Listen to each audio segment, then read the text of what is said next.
တို့ကောင်းဆောင်ဇေဒီတစောင်းဂူကြောင်းစရက်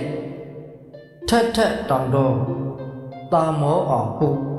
မင်းပြုတ်တာလဲတို့ကောင်းဆောင်ဂူကြောင်းကိုဖြူပြီးကိုကြော်ကျူး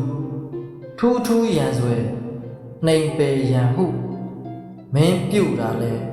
တို့ကောင်းဆောင်တရားလက်ရှိဓာလဲတိကတတိလွမ်းချုံမေတ္တာထုံပြည့်စုံလေမတို့ကောင်းဆောင်အစာကိုကြွေးရိတ်ခါပေး၍နှွေးထွေးလုံခြုံဝတ်ဖွယ်ဆုံးဖူလုံစေမတို့ကောင်းဆောင်ဗျာများပူဆွေးတောကဘေးကြောင့်ငိုကြွေးမြဲ့ကြလီဒီကပြည်သူပြည်သားရင်ဝယ်သားတို့တနာလက်ချီတုတ်ပေးဒီမှတို့ပြည်ကိုထောင်တို့ကောင်းဆောင်